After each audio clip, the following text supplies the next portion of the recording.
In the 1960s, a New York clinical psychiatrist and an adoption agency conducted an experiment. They separated multiple sets of identical twins and one set of identical triplets into different families to test how much personality is due to genetics or the environment. None of the children or families were ever told about this. The results of this experiment and other cases like it have proved to be fascinating.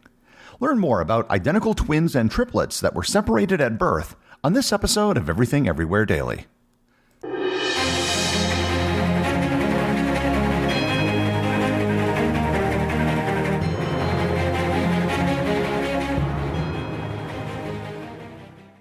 This episode is sponsored by ButcherBox.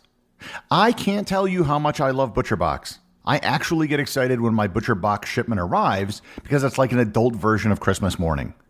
Just before recording this, I had a New York strip steak from ButcherBox, which I made in a cast iron pan, which I have become a big fan of, and it was delicious. Everything that ButcherBox procures is of the highest quality for meat and seafood.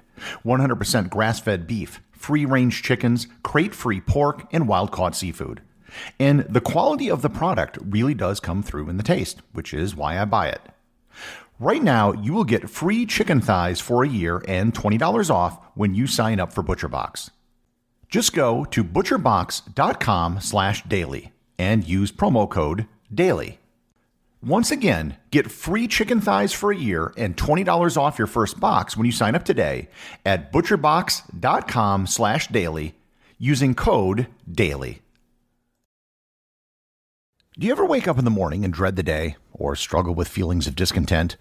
I'm sure all of us have, and that's why I'm excited to share a podcast with you that I know you'll love, Practical Stoicism. Every day, my friend and host Tanner Campbell examines the ancient text of Stoicism and delivers practical takeaways that you can use to find a more fulfilling life. Stoicism has been practiced by kings, presidents, entrepreneurs, and more. But don't be intimidated. You can benefit and learn from the principles of Stoicism just like George Washington, Nelson Mandela, and Marcus Aurelius did. Practical Stoicism is a podcast designed to go beyond the ancient texts and help newcomers get comfortable with the practical aspects of philosophy. I recommend you check out Tanner's recent episodes on vapidity versus virtue and his interview with Jack Lawrence on the science of philosophy. Listening to Practical Stoicism is an incredible way to make a habit of self-reflection and constant learning. It's a breath of fresh air and a great way to press pause on the stress of your everyday life. You can find Practical Stoicism on Apple, Spotify, or wherever you listen to podcasts. One of the greatest debates in the history of psychology is if humans are fundamentally ruled by genetics or by our environment, or as it's usually described, nature versus nurture. If we were raised in a different family, in a different place, and maybe a different time, how different would we be? We all probably would like to think that we'd be exactly the same people, but that's because we can't envision ourselves being someone that we're not. One way to test nature versus nurture would be to somehow remove one of the variables. There have been countless cases of people with different genetic backgrounds being raised in similar environments. But what if it were possible to do the opposite? Take two people with the same genetics and raise them in different environments. The only people who have the exact same genetics are identical twins, and you don't really see identical twins raised in different households very often. To do so, you would have to separate them at birth. For the longest time, there just weren't any cases like this that anybody knew of. For starters, identical twins are relatively uncommon. There are 32 sets of twins born for every 1,000 births, and only a third of those are identical.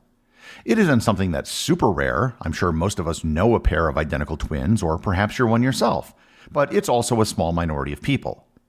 Second, assuming you had twins, the number of children who are born that are put up for adoption is even smaller. Only about 0.6% of children born in the United States, for example, are put up for adoption each year, and in other countries that number is much lower.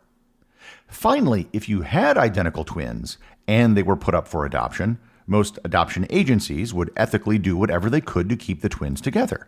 Even if they had no ethical qualms about separating a pair of twins, in the past most adoption agencies worked in a very small area, and the odds of twins finding each other would have been quite high. As it turns out, despite the low odds of something like this happening, it has happened. There have been multiple cases of identical twins who were put up for adoption and sent to be raised by two completely different families. In some of those cases, through sheer luck and serendipity, The twins managed to find each other. These few cases have been eye-opening and have been a powerful data point in the nature versus nurture debate. The most famous case was that of Jim Lewis and Jim Springer. The two men were born in Ohio in 1940 and were identical twins separated at birth. The adoption agency split them apart, but did mention to the families that adopted them that their child had a brother.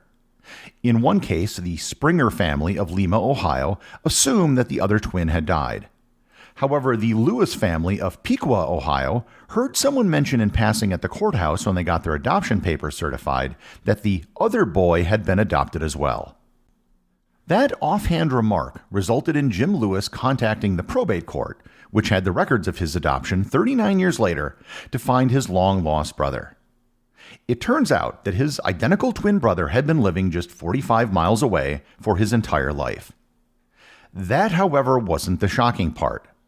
What was shocking was just how similar these two men, who had been raised and lived separately for almost 40 years, were.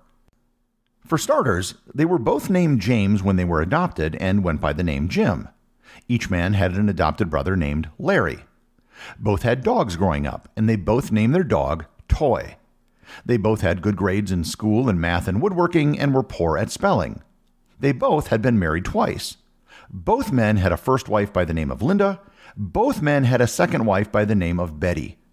Both men had sons who were named James Allen, although one spelled Allen with two L's and one with a single L.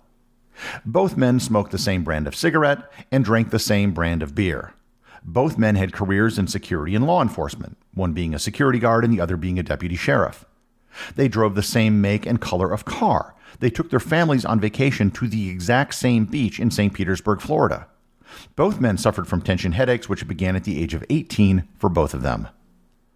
When news of the two men became public in 1979, it spread rapidly. It was covered in every major newspaper, and the two were invited to appear on The Tonight Show with Johnny Carson. The two men were contacted by researchers at the University of Minnesota who were conducting the world's largest study on twins. You might be thinking that in the case of Jim Lewis and Jim Springer, they may have been raised in separate families, but they were still raised in roughly the same area and in the same culture. However, there have been cases of identical twins raised in radically different environments. In particular, the case of Jack Eufy and Oscar Storr. Jack and Oscar were identical twins born in 1933 on the island of Trinidad. Just 6 months after they were born, their German Catholic mother took Oscar to Germany, while their Romanian Jewish father remained in Trinidad. Oscar grew up in Nazi Germany and was forced to join the Hitler Youth when he was in school. Jack was raised Jewish by his father back in Trinidad. At the age of 15, he went to Venezuela to live with his aunt, who was a survivor of the Dachau concentration camp. She encouraged Jack to immigrate to Israel, which he did the next year, living on a kibbutz and joining the Israeli Navy. Unlike the case of the Jims, Oscar and Jack both knew they had a twin brother. In 1954, at the age of 21, Jack traveled to Germany to meet his long-lost identical twin brother. The meeting was awkward, and the language differences prevented them from really talking to each other, so they shook hands and parted ways. However, after Jim Lewis and Jim Springer came to the attention of the public in 1979, Jack learned of the twin study and thought that perhaps he should try to contact his brother again. By this time, Jack was living in the United States. He reached out to his brother again about being interviewed by researchers in Minnesota. They met for a second time at the Minneapolis airport, and they couldn't believe what they saw. Both men dressed the same way, wearing a white suit with the same wire-rimmed glasses. Both men wore rubber bands around their wrists. They had very similar personalities. They walked the same way. Interpreters said they had the same manner of speech, just in different languages. They both liked spicy food and both had the odd habit of flushing the toilet before and after using it. However, they were also very different. Because of their radically different upbringings, they couldn't agree on anything. When they talked about the war or about Israel, they had radically different opinions. Despite very serious attempts at trying to get along, they just couldn't bring themselves to like each other. There were other cases as well. Debbie Mellman and Sharon Posset are identical twins. Debbie grew up in a Jewish household in West Hartford, Connecticut. Sharon grew up in a Catholic household in Birmingham, Alabama.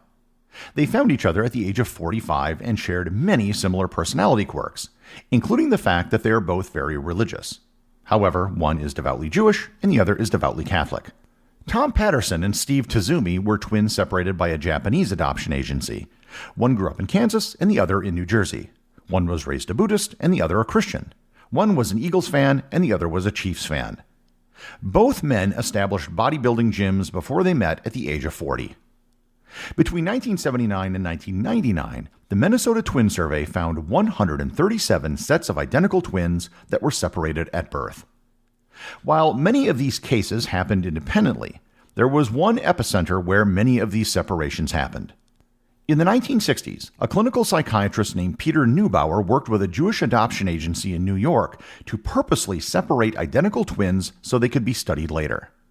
None of the families involved were ever notified about what happened, and the study has, for obvious reasons, been called highly unethical. Moreover, Neubauer never published anything from his so-called experiment. It did, however, result in another famous case of the only known identical triplets separated at birth. In 1980, Robert Shafran attended the first day at Sullivan Community College in New York. As he walked around campus, everyone kept calling him Eddie. It turned out he was a dead ringer for someone named Eddie Galland, who had attended the year before. A mutual friend reached out to Eddie, and the two met. When they realized that they were both adopted, they figured out that they were brothers. When the story hit the news, David Kellman, a student at Queens College, saw the two guys who looked exactly like himself. He reached out and found that they were, in fact, identical triplets. The three men were part of Dr. Neubauer's study. While the families knew that they were part of a study when they adopted the boys, none of them had a clue that they had identical brothers. For the first 10 years of their lives, researchers would come and visit the families to collect data. Each of the boys was placed in a family from a different economic strata, and each of the families would later go on to say that they would have gladly adopted all three boys if they had been given the option, but none of them were. All three brothers had very similar personalities and became great friends and business partners. The three were the subject of a documentary called Three Identical Strangers. Sadly, in 1995, Eddie killed himself, having suffered from depression and bipolar disorder. He spent the last several years of his life moving to be closer to his brothers. It turned out that suicide rates amongst the twins separated by Dr. Neubauer were far higher than that of the general population. The practice of separating identical twins still hasn't vanished, and cases do occasionally appear. Isabella Solmany and Ha Nguyen were born in Vietnam. Isabella grew up in the United States, and her aunt and uncle raised her sister Ha in Vietnam. Audrey Doring from Wisconsin and Gracie Rainsbury from Washington were born in China and adopted by American families. They reunited at the age of 10 on Good Morning America. Audrey was raised in a proper household as a Packer fan, whereas Gracie, sadly, was raised to support the Seahawks. What can we learn from these identical twins who were raised separately in different environments? For starters, genetics does play a role in making us who we are. Human beings are not blank slates that can be transformed into whatever we want. Much of our personality does come from our genes. However, genetics has a great deal of randomness. Two non-twin siblings from the same parents can end up wildly different, even though they're genetically similar. That being said, genetics doesn't explain everything. Our genes are not computer programs that we have to follow without any deviation. The environment we grow up in does play a factor in who we turn out to be. The truth lies somewhere between nature and nurture. The real debate is where that somewhere lies. The executive producer of Everything Everywhere Daily is Charles Daniel. The associate producers are Thor, Thomsen, and Peter Bennett. Today's review comes from listener Rainbow6785E5 on Apple Podcasts in Australia. They write, "Awesome. Awesome. Can you do more Australian episodes? Please, please, please. I love this super cool show. I learned so much that I can teach my parents stuff. Keep doing this great show."